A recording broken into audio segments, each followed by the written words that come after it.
and welcome. My name is David Macon. Today I'm going to talk about something a little different. You know how I like to dive into the Hebrew and the Greek. Today's title is The Ancient Chinese Knew About Jesus. That seems a bit of an odd statement, but I came across a video and I was really excited to hear about it. As you may know, that Chinese is the language as it's written is pictograms. It's made up of pictures put together and combined to form different words.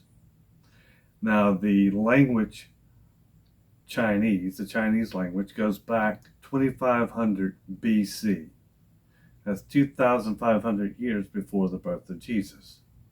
What I was surprised to know is they had their own narrative. So let me give you a little bit of a history lesson. I'll be brief. In the 6th century BC, Taoism was founded. In the 5th century, Confucianism and Buddhism were. Today, almost all Chinese worship one of these three religions. But what did the Chinese worship before the 6th century BC? Well, the answer is in their pictographs and is in their written language.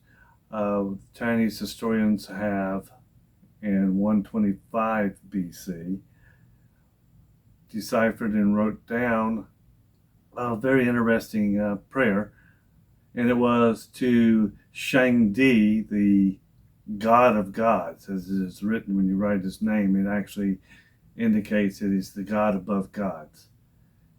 And the emperors would sacrifice to this God. It is really very interesting in what they would pray.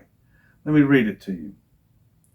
Of old in the beginning, there was great chaos, without form and dark.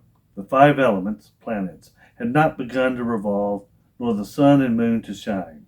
There existed neither form nor sound. You, O spiritual sovereign, came forth in your sovereignty, and first divided the grosser parts from the pure. You made heaven, you made earth, you made man. All things with their reproducing power got their being. No, that's not a paraphrase of Genesis. That was the prayer the emperor prayed when he sacrificed to the supreme God, the one God. So if you maintain that the Chinese have their own creation narrative and then it mirrors almost exactly word for word the creation narrative found in Genesis, what other things are there in there that might lead us to believe that they actually knew about the same history as the Hebrews? Well, those were some pretty significant things, and the good thing about Chinese language, it actually records their history in the formation of the words. There's a Chinese symbol, U, blessed, which is used a lot. It means to be blessed, blessings flow. It's found on cards, on doors of businesses, everywhere. It's very interesting in what it means when you break it down. When you break it down, it's a Lord together with a soul or mouth in a garden. Did you ever hear of the Garden of Eden? So now we have the creation. We have the Garden of Eden. Well, there were some pretty significant events that happened during that time. There was the Great Flood and the Tower of Babel, just to mention two. What does the ancient Chinese say about that? Well, they have a word. It's big boat. It is actually comprised of 8 people in a boat. That's what the pictogram means. 8 people in a boat. Big boat. Noah, his wife, his 3 sons and 3 daughters were in this big boat. What about the Tower of Babylon? Well, the meaning of their word tower is comprised of people unified, building tall, using grass and clay. So we have a group of people who are together and they are building a tower, and they're building it tall. The symbols mean this. And they're using grass and clay. That's the Chinese word for tower. Sounds a lot like the biblical narrative of the building of the Tower of Babylon. But what good is all of this Old Testament stuff if it doesn't point to Jesus? Well, if you remember in my title, I said, did the ancient Chinese know about Jesus?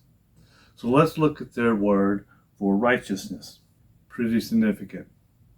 It's comprised of a lamb, and then you have a hand and a spear. So you have a lamb over a hand and a spear. Where do we have a lamb getting pierced in the side by a spear? Well, obviously on the cross. So this is a clear indication of Jesus there, as recorded in their words, not recorded in a narrative somewhere, but actually deeply encoded in the ancient Chinese words. But what does that lamb do? Well, let's look at the word eternal.